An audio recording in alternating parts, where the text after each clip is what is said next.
Buenos días. Hoy día vamos a empezar una nueva serie de estudios en la escuela sabática, creciendo en una relación con Dios. Y la primera lección de esta serie titula Evalúate. Y antes de empezar con la lección, vamos a orar, mis hermanos. Santo Dios que estás en los cielos, te agradecemos porque vamos a empezar una nueva serie de estudios y queremos que nos acompañes durante todo el trimestre a buscarte, a estudiar tu Santa Biblia y a madurar en nuestra vida cristiana. Señor, bendícenos y acompáñanos hoy día. Bendice a nuestros hijos y cuídales, y también bendice a nuestros hermanos que han pedido algo en nuestra página del internet. Cuídales de acuerdo a su pedido y de acuerdo a tu voluntad. En el nombre de Jesús te lo rogamos. Amén. Miren el versículo de memoria que empieza, Juan 15:9. Como el Padre me ha amado, así también yo os he amado. Permaneced en mi amor. ¿Qué tenemos que hacer, mis hermanos? Permanecer en el amor de ¿quién? En el amor de Dios. Y esta semana nos pide que nos evaluemos. Y esta semana la lección nos llama a hacer una evaluación espiritual honesta y a escuchar el diagnóstico de Jesús y aceptar su solución. Por eso la primera parte va a hablar de nuestra condición. Hay algunas preguntas que tenemos que hacernos acerca de nuestra condición espiritual. Una de las primeras preguntas es, ¿buscamos a Dios diariamente? Otra pregunta, ¿hablamos con Él como con un amigo? Y una tercera pregunta, ¿compartimos con otros lo que Dios hace en nuestra vida? Tres preguntas importantes que definen cómo está nuestra condición espiritual. Y una evaluación de la condición de la iglesia de los últimos tiempos y por ende de algunos de nosotros se encuentra en Apocalipsis 3:14 al 16. Miren lo que dice: y escribe al ángel de la iglesia de la Odisea, he aquí el amén, el testigo fiel y verdadero, el principio de la creación de Dios. ¿Quién va a evaluar nuestra vida? ¿Quién? Dios. ¿Y quién es Dios? En este caso, el testigo fiel y verdadero. ¿Por qué es fiel y verdadero? ¿Por qué? Miren lo que dice Tito 1:2, en la esperanza de la vida eterna, la cual Dios que no miente prometió desde antes del principio de los siglos. ¿Quién va a evaluar nuestra vida?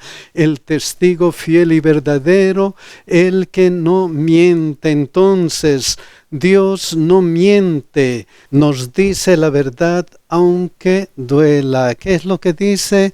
La verdad aunque duela. Y en este caso, ¿a quién dice la verdad? ¿A quién está evaluando Dios? A la iglesia de la Odisea. De acuerdo a la profecía, es la iglesia de los últimos días de este mundo, es decir, para cada uno de nosotros. Entonces Dios describe la condición del pueblo de Dios en los últimos días. ¿Y cuál es la condición? ¿Cuál? Miren lo que dice. Dice esto: yo conozco tus obras, que ni eres frío ni caliente. una de las condiciones de la iglesia de los últimos días y a veces de nosotros es que tenemos tibieza espiritual, pero Dios no solamente nos dice que somos tibios. Miren lo que añade Apocalipsis 3:17. Porque tú dices, yo soy rico y me he enriquecido y de ninguna cosa tengo necesidad. ¿Qué es lo que pasa con nosotros? Que tenemos suficiencia propia. No tengo necesidad de ninguna cosa. Estoy bien como estoy. Otra cosa importante dice, y no sabes que tú eres un desventurado, miserable, pobre, ciego y desnudo. Otra condición nuestra es que tenemos ceguera espiritual. 3 cosas que Dios encuentra en su evaluación hacia nosotros: tibieza espiritual, suficiencia propia y ceguera espiritual. Y a veces nosotros no nos damos cuenta cuán peligroso es tener estos 3 problemas. No nos damos cuenta. Pero miren lo que dice Dios.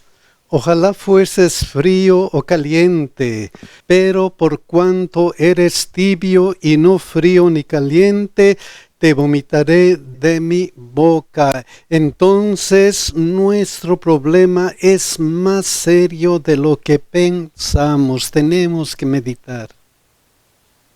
Tenemos que meditar si somos tibios, si tenemos suficiencia propia o ceguera espiritual. Tenemos que meditar porque si tenemos esas 3 condiciones espirituales, nuestro problema es serio. Pero cuando Dios nos evalúa, cuando Dios nos dice, tienen este problema serio, Él también nos da una solución. Él nos dice qué debemos hacer para salir de este problema. ¿Y qué es lo que tenemos que hacer? Miren lo que dice Apocalipsis 3:18. Por tanto, yo te aconsejo que de mí compres oro refinado en fuego para que seas rico. En este gran problema que Dios ve en nuestra evaluación espiritual, Él no nos rechaza. Nos aconseja un intercambio porque nos ama. Lo primero que Él nos dice es: compra oro refinado en fuego. ¿Qué es oro refinado en fuego? ¿Qué es? Miren lo que dice Santiago 2:5. Hermanos míos amados, oíd. ¿No ha elegido Dios a los pobres de este mundo para que sean ricos en fe y herederos del reino que ha prometido a los que le aman? Una de las grandes cosas que Dios nos pide es: compren oro refinado en fuego, sean ricos en fe. Entonces Dios nos pide que tengamos la riqueza de la fe en Cristo. ¿Qué más nos pide Dios? ¿Qué más? Miren lo que continúa. Y vestiduras blancas para vestirte, y que no se descubra la vergüenza de tu desnudez. ¿Qué son las vestiduras blancas que Jesús nos pide que tengamos? ¿Qué son? Miren lo que dice Efesios 4:24. Y vestíos del nuevo hombre, creado según Dios en la justicia y santidad de la verdad.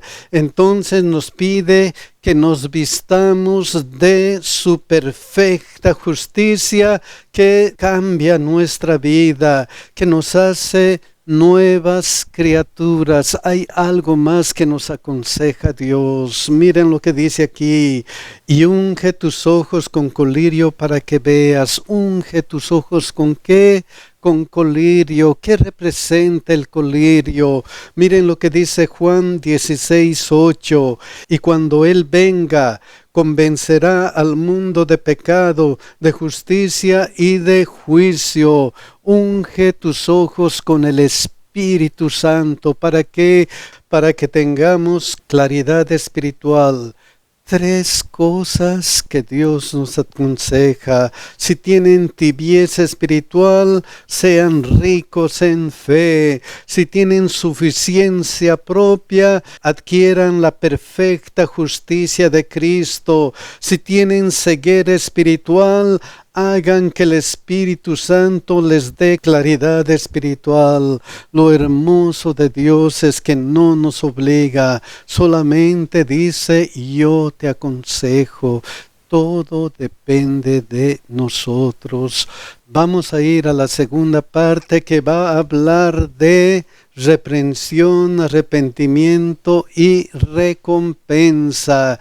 Hemos visto que Dios describe la condición del pueblo de Dios en los últimos días, que esa condición es de tibieza espiritual, de suficiencia propia y de ceguera espiritual. Hemos visto que si tenemos esta condición, nuestro problema es más serio de lo que pensamos, que sin embargo Dios no nos rechaza, nos aconseja un intercambio porque nos ama. Nos dicen: obtengan la riqueza de la fe, su perfecta justicia y la claridad espiritual. Dios nos dice: este es su diagnóstico, esta es su evaluación y esta es la solución. ¿Qué más nos dice Dios? Miren lo que dice Apocalipsis 3:19. Yo reprendo y castigo a todos los que amo. Esta versión Reina Valera contemporánea dice: a todos los que amo yo los reprendo y los castigo. ¿A quiénes? A los que Dios ama. ¿Y a quiénes ama? A todos. ¿Y qué clase de amor tiene Dios? ¿Qué clase de amor tiene Dios para todos? Miren lo que dice Efesios 3:19. Y de conocer el amor de Cristo que excede a todo conocimiento. ¿Qué clase de amor? El amor de Cristo que excede a todo conocimiento. Ahora, si Dios nos ha evaluado con este problema, tibieza, suficiencia propia, ceguera espiritual, que nuestro problema es más serio de lo que pensamos, la pregunta es: si sentimos que nuestra vida espiritual está en peligro, ¿qué esperanza nos da estas promesas de amor? Oh, mis queridos hermanos, esto es grande. La esperanza es que la reprensión de Dios no es rechazo, sino amor que busca restaurar, un amor que quiere lo mejor para nosotros, que no seamos más tibios, que no tengamos suficiencia propia, que no estemos ciegos espirituales. Y por eso Él, ¿qué nos aconseja? Sé pues celoso y ¿qué cosa? Y arrepiéntete. Arrepiéntete de tu tibieza espiritual, de tu suficiencia propia, de tu ceguera espiritual. Arrepiéntete. ¿Cómo? ¿Cómo Dios nos ayuda a que podamos arrepentirnos? ¿Cómo? Miren lo que dice Apocalipsis 3:20. He aquí yo estoy a la puerta y llamo. El trabajo es de Dios. Dios está golpeando nuestro corazón. Arrepiéntete. ¿Y qué pasa? Y si alguno oye mi voz y abre la puerta, Dios no nos rechaza, nos aconseja un intercambio porque nos ama, nos pide que abramos la puerta. Y si abrimos la puerta, ¿qué sucede? Entraré a Él y cenaré con Él y Él conmigo. Si volvemos a leer estos versículos, vemos el gran amor de Dios. Y entonces surge esta pregunta: ¿cómo el amor de Cristo manifestado en la cruz nos inspira a entregar nuestro corazón a Cristo? Oh, mis hermanos, qué gran amor tiene Dios para con nosotros. Por eso nos aconseja: abre tu corazón. ¿Por qué? Porque Dios desea tener una relación cercana, profunda y diaria con cada uno de nosotros. Y mis queridos hermanos, si continuamente estamos en una relación con Él, ¿qué va a pasar cuando Cristo venga? ¿Qué va a pasar cuando estemos en los cielos? Miren lo que dice Apocalipsis 5:13: y a todo lo creado que está en el cielo y sobre la tierra y debajo de la tierra y en el mar, y a todas las cosas que en ellos hay, oí decir: al que está sentado en el trono y al Cordero sea la alabanza, la honra, la gloria y el poder por los siglos de los siglos. Si abrimos completamente nuestro corazón, vamos a estar en la patria celestial. ¿Y de qué vamos a participar?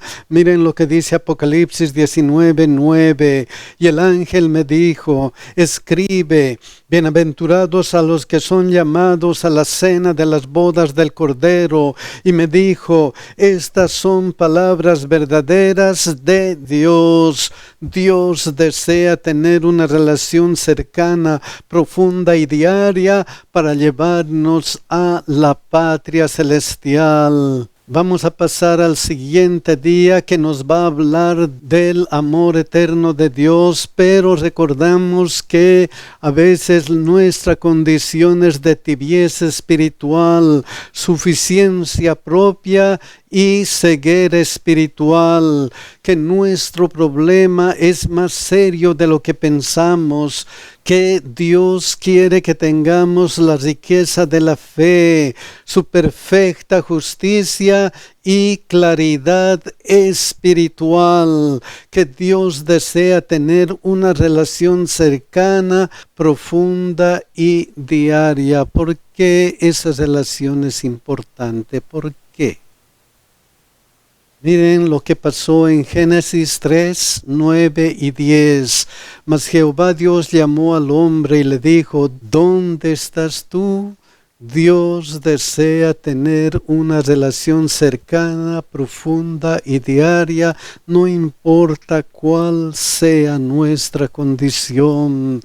Adán pecó, pero Dios fue a buscarle: ¿dónde estás tú?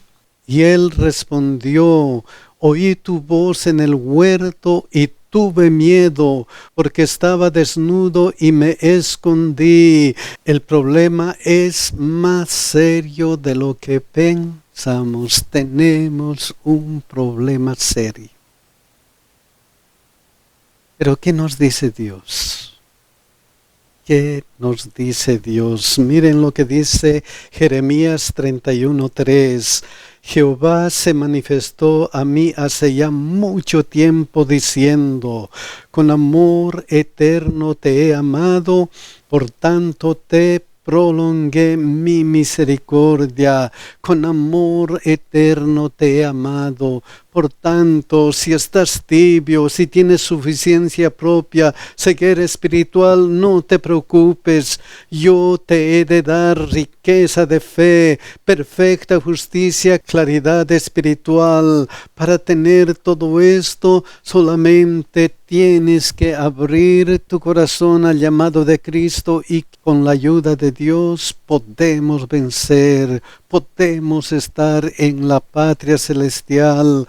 Por eso Apocalipsis 3:21 dice: al que venciere le daré que se siente conmigo en mi trono. ¿Solamente a quién?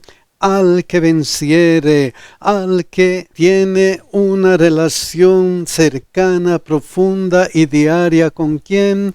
Con Cristo. ¿Y se puede o no se puede? Mis hermanos, se puede. Con la ayuda de Dios podemos. Con la ayuda de Dios podemos vencer. Con la ayuda de Dios vamos a estar en la patria celestial. Con la ayuda de Dios seremos triunfadores. ¿Por qué? Porque en la Biblia se describe a personas que han abierto su corazón a Cristo, a personas que han tenido una relación cercana, profunda y diaria con Cristo, que han vencido. Un ejemplo, Génesis 5:24, caminó pues Enoc con Dios y desapareció. ¿Qué pasó con Enoc? Caminó diariamente con Dios. ¿Y qué pasó? Y desapareció. ¿Por qué? Porque le llevó Dios. Otro hombre que venció está en Génesis 12:1-5. Pero Jehová había dicho a Abraham: vete de tu tierra y de tu parentela y de la casa de tu padre a la tierra que te mostraré. Versículo 5. Tomó pues Abraham a Sarai su mujer y a Lot hijo de su hermano y a todos sus bienes que habían ganado y las personas que habían adquirido en Harán, y salieron para ir a tierra de Canaán. Y a tierra de Canaán, ¿qué pasó? Llegaron. ¿Se puede o no se puede? Con la ayuda de Dios se puede. Salieron a tierra de Canaán y a tierra de Canaán llegaron. Miren este otro ejemplo, Éxodo 34:29. Y aconteció que descendiendo Moisés del monte Sinaí con las 2 tablas del testimonio en su mano, al descender del monte no sabía Moisés que la piel de su rostro resplandecía después que hubo hablado con Dios. ¿Se puede o no se puede vencer?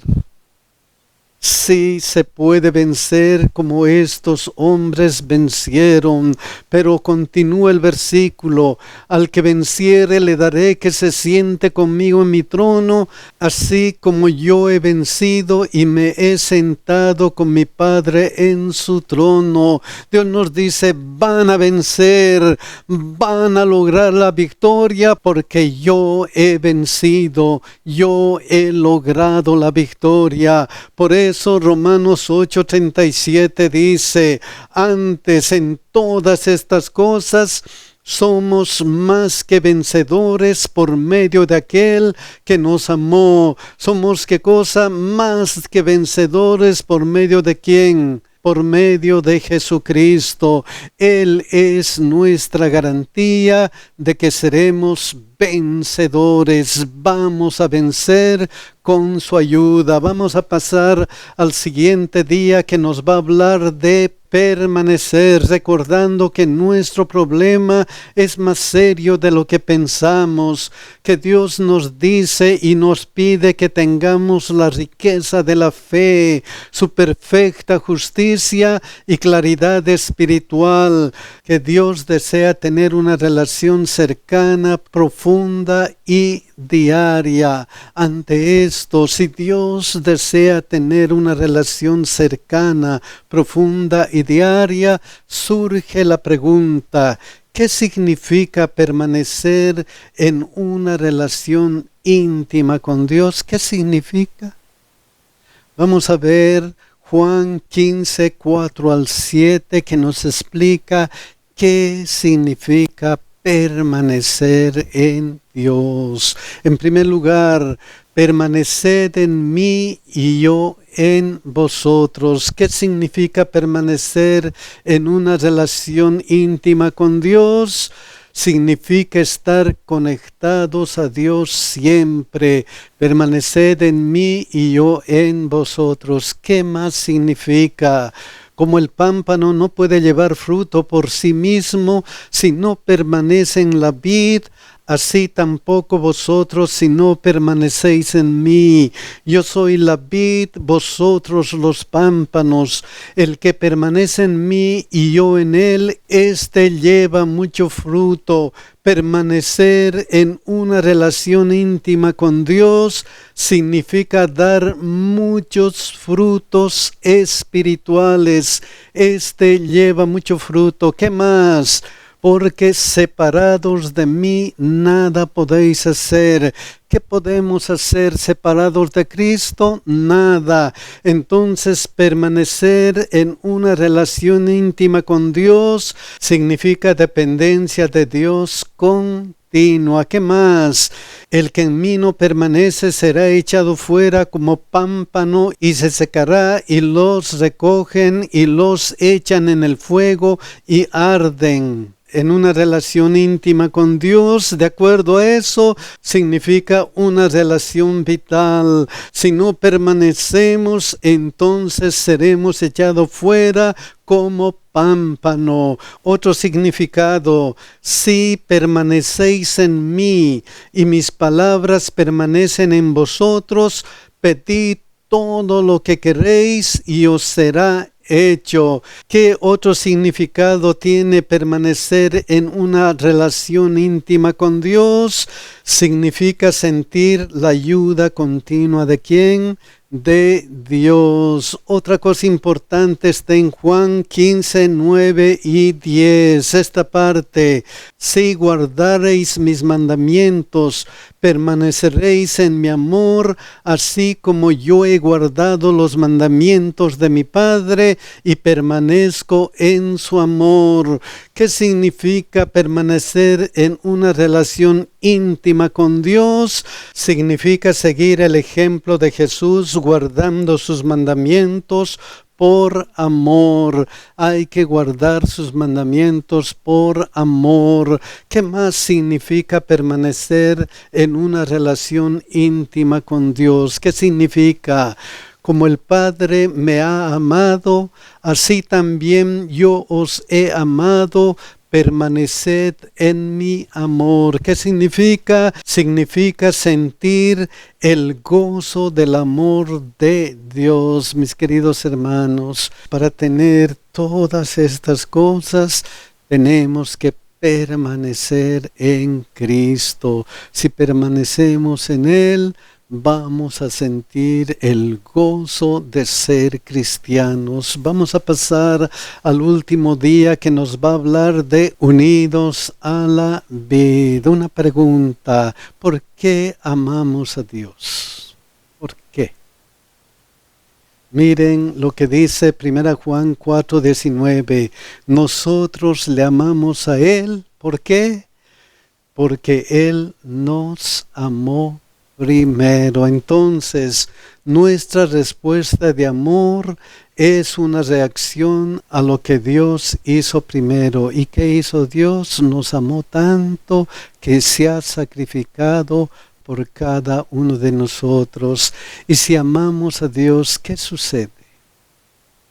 ¿Qué sucede? Miren lo que dice Romanos 8, 10 al 11. Pero si Cristo está en vosotros, el cuerpo en verdad está muerto a causa del pecado, mas el espíritu vive a causa de la justicia. Y si el espíritu de aquel que levantó de los muertos a Jesús mora en vosotros, el que levantó de los muertos a Cristo Jesús vivificará también vuestros cuerpos mortales por su espíritu que mora en vosotros. Entonces, si nuestra respuesta de amor es una reacción a lo que Dios hizo primero, ¿qué es lo que sucede? Sucede que el Espíritu Santo mora en vosotros. ¿Y cuál es la función del Espíritu Santo? ¿Cómo nos va a ayudar el Espíritu Santo? Vamos a ver Juan 14, 16 al 18. Y yo rogaré al Padre y os dará otro consolador para que esté con vosotros para siempre, el Espíritu de verdad, al cual el mundo no puede recibir porque no le ve ni le conoce, pero vosotros le conocéis porque mora con vosotros y estará en vosotros.